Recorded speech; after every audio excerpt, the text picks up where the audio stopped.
What are we losing? A lot of people are fighting for backups. And that's that real Big Ten talk. He said, I'm going to take your position, and he took his position. The only thing that's consistent about college football in the transfer portal is that you don't know what's going to happen. Another core piece of Deion Sanders' Colorado squad, Mr. Khalil Benson, the 6'6", 300-pound previous Big Ten Indiana offensive lineman, is leaving the Buffs. He's entering the transfer portal. And again, look, like I alluded to, Deion Sanders has even talked about it, and we're going to talk about some of his older press conferences, watch those and get a reaction out of it. But today, we're just going to kind of focus on the offensive line position because it's a position in which that not only Deion Sanders has been focusing on the majority of his time at Colorado, it's one that he's going to have to continue to focus on clearly, and it's one that he seems to have a problem keeping right now. But it reminds me of something. It reminds me of last year when there was a bunch of mass exodus and everybody was transferring out and Dylan Edwards was gone and Cormani McClain was gone and all this other stuff. So the interview we're going to watch is around that time. We're going to watch a press conference just around like the end part of the season with him talking about some transfers. And then of course we have a transfer story we're going to end off, but we're going to start with these offensive linemen and why they're leaving, man. Before we get into it, man, please leave a like on this video if you like it. If you don't, dislike it. Subscribe if you enjoy college football content, man.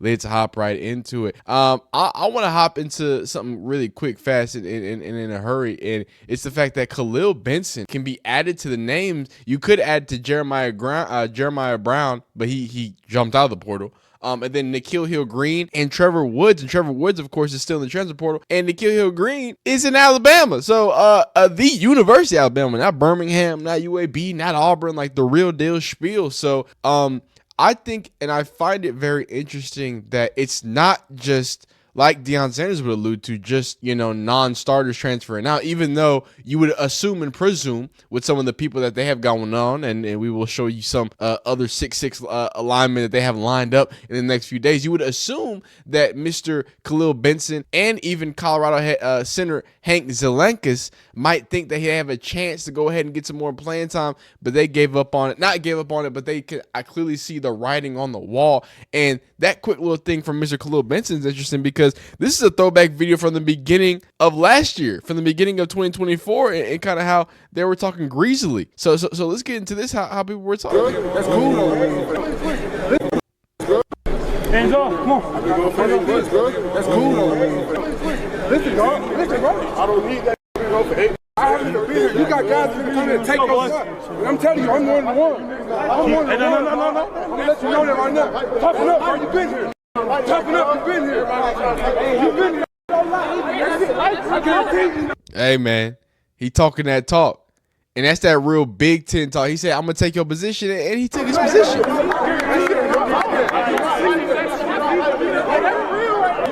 Ain't overrunning. You might just run more. Competition. Yo, hey, lock in. Hands off, come on.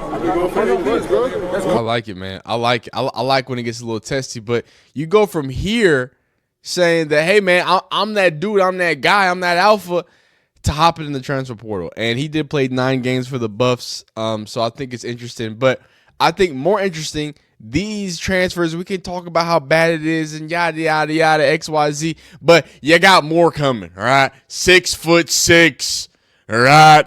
Big, bad, big body, big dog coming in to Boulder. Look, man, as much as Deion Sanders lose them or might, have one come out, he always has one coming in. 6'6", 335 senior, was a 3-year starter, 2-time honorable mention All Big Ten selection at a Fighting Illini school that is a very respectful and can run the dang football. Can we get one quick clip of this gentleman without getting copyright stricken?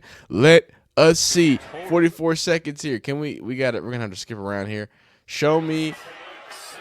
Oh, is it already going in slow motion, or am I in slow motion? Hold on. I am not. Okay. There he is. Wait.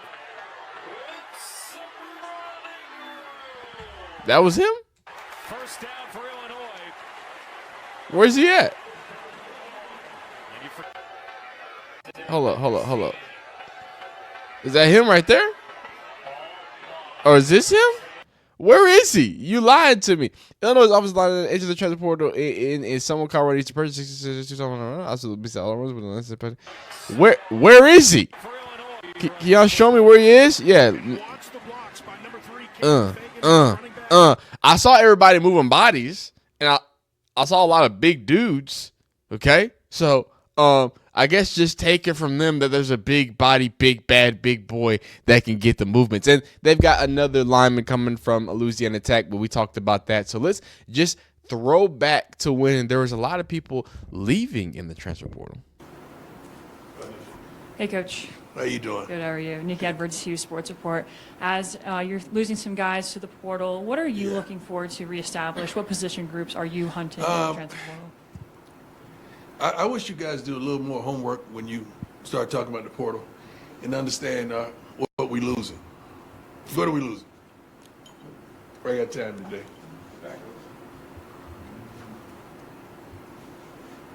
What are we losing? Potential starters and Potential. Where? tight end, running back. You haven't been watching practice, huh? Lord, I know it. Amen. We good. We're good.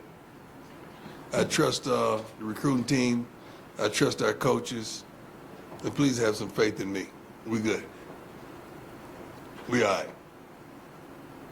We all right. What happens with the portal, man, and you guys need to know, a lot of people are fighting for backups. When a guy's a starter and he transfers, you got to really think about that. I mean, is he really that? I don't know how many starters have really transferred around the country. I think we got some coming in from visits pretty soon, maybe even this weekend. But we can attract those type of players, but I don't think we're losing those type of players.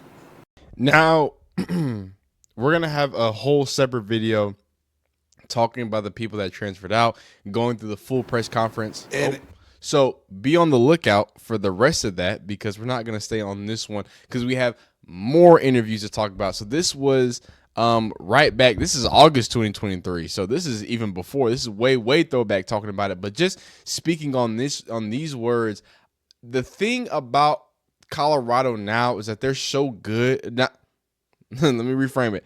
That they're good, like he was talking about, that Deion was talking about, that they can get players in. But now that they're good enough that people are using Colorado as a bridge school. I'm sorry, but you can't look at me and say Zachariah Branch wasn't going to be a starter. There are starters, and they're great starters. And I think Khalil Benson is one of the starters, not the center that was replaced by Cash Cleveland, sorry, he was replaced by another player. I know he was replaced. I know that for a fact, right? Y'all get in the comments, let me know. But Khalil Benson was a player, so that's a little different. Okay, there are going to be some people who transfer out, but Dylan Edwards transferred out, and he was an impact player, right? So I just think we need to be able to look at the full scope of things and understand that although offensive line seems to be an issue and will continue to be a problem, the fact that they're quickly finding people to at least get in the building has to be positive. So let's hear just a touch of this from throwback, way throwback. Feel like your football team. yes, it's kids to play. The roster's really talented. I love going to practice each day, witnessing the battles that we have at certain positions. Receiver battles, offensive line, defensive backs, corners, pickers. It's unbelievable, man. And I love the depth that we're displaying right now. I really do. It's a whole new team. And the thing about it, instead of asking me about the roster change and all that, why don't you ask the guys that we held over? That'd be a good place to start. Ask them how much better this team looks, how much closer this team is. Ask them. Let them tell them. Coach Joe Rico, My Life Sports Radio is the final word. Can you talk a little bit about, where Colorado is headed as far as this kind of craziness going on with college football? What craziness you talking about? Well, just different teams moving. Man, I don't care nothing about no different teams moving. We trying to win, man. I don't care where we play. Okay. I don't care what conference, who we're playing against. We're trying to win. All this is about money. You know that. It's about a bag. Everybody's chasing a bag. Then you get mad at the players when they chase it. How's that? How do the grown-ups get mad at the players when they chasing it when the colleges are chasing it? Yeah, that's true. I know that's true. Couple. Wow. I forgot how like intense these these interviews. Yo, okay, let me just. This was August 4th. This was like one of the first ever. I gotta read the comment. Yo, this is like a high intensity. This is, and I only want to bring this back because comparing it to now, right? Today, the biggest name that Colorado potentially is losing is a starter, a big time player who could play, but I think they're gonna be able to find plenty of more players, right? But to just think about 2023, almost 2 years now, when this whole thing started off, and you had people in his own press talking about the craziness and come on, they knew what they were trying to allude to, man. They were trying to say that Deion Sanders was a part of the craziness, that Deion Sanders was bringing a rodeo to Colorado. Hey, only thing he's brought to there is just economic positivity, admission booms, right? Things of that nature. A positive season for the first time since 2016, or one of the best seasons since 2016. Bowl appearance first time since 2020. It's crazy to see him in this press conference, like in this one where he's like, "Yeah, I'm doing this. I'm a year into it. I'm really tired of y'all." And then in this one where it's like, I'm just new to this, but all I've heard is how bad my team is, how bad we're gonna be, how crazy of a storm it is, all of that craziness, and he's over here like he's already trying to fight the reporters, man, and you can see the kind of questions they're asking him and trying to poke and prod at him. It was such a crazy time.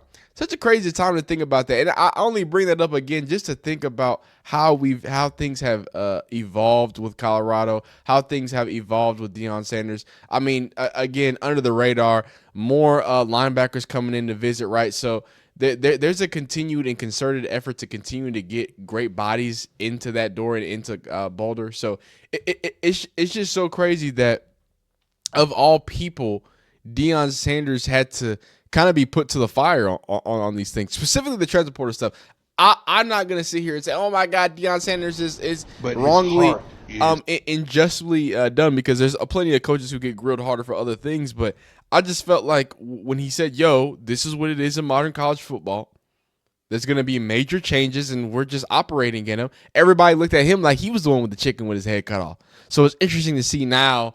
It's just normal life now. Okay, we lose a starter. We were expecting that. So it is what it is. But a bridge and aside from that, I want to revisit this story because this is something that I feel like it didn't get a lot of time in season, right? But Deion Sanders on Shadeur Sanders buying furniture for a teammate in need who then entered the transfer portal without saying thank you or goodbye. And it reminds me of a story, the Caden Proctor story. It reminds me of another story that I'm going to be doing about a Wisconsin transfer. I just got to wait till everything settles because there's a bunch of craziness I'm trying to get together there. And it really opens up the Pandora's box of what is owed as someone who's not signing a contract but getting paid to play college football. And then when you cross the lines, not in a negative way from Deion Sanders, but cross the lines and putting your hand out for people and the way that they treat you. And some people are saying Kermani, some people saying it's an offensive lineman transfer. Hey man, say man. Hey now, say now. But let's listen to the story real quick about an offensive lineman or a transfer who just took some money and ran. This is phenomenal. I don't know if you know it, but we had a guy, I'm not going to call his name, jump into the portal, I think this offseason, that didn't have furniture in his home. And although he had an NIL deal, but he didn't have furniture, Shadeur bought him furniture. Loaded them up. He then jumped in the transfer portal and didn't even say thank you, didn't even say bye.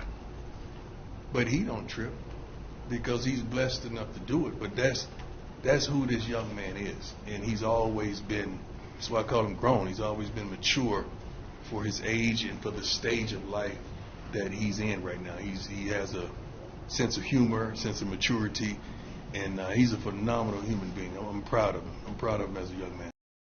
He just kind of wanted to drop that in. But I think that is, while it just seems like some dude, whatever, taking some money, some friend, I don't think that's what that is. because he said the NIL deal thing. I really do think that we're starting to bridge to some weird lines with these transfer portal people, and there's gonna have to be some protections not only for these kids. Like kind of scream from the mountaintops, but these schools are gonna have to protect themselves too, because Shadeur got it, the Sanders got it. It's not a big deal, but in a place like UNLV, where maybe hypothetically a Matthew Sluka has to pay for his offensive lineman's furniture, maybe that becomes something, and then his money don't come in. It's gonna look real greasy, dog. It's gonna look real greasy. But that's it, man. I just wanted to give a little update. Again, Khalil Benson, I think, is a really big shock to a lot of Colorado fans, a lot of people who've been watching a lot of Colorado football. This is someone who's anchoring the team in a big body too, right? This is by all means, especially in the last recent years, I like to say a non-Colorado body, right? It's starting to be that way. The way that Deion Sanders is bringing them in, bringing in these Big Ten bodies, right? Bringing in these SEC bodies. So we'll see what happens. He's got another 6'6" dude about to come right down on the door. But y'all let me know in the comments. Do you think Deion Sanders is going to have a better season than last season? It's going to be a regression. Go up. Is Julian Lewis going to start? Lots of questions, lots of things. Man, y'all let me know in the comment section down below. Leave a like if you like it, dislike if you don't like it, man. Subscribe if you enjoy college football. We'll see you next time. Peace.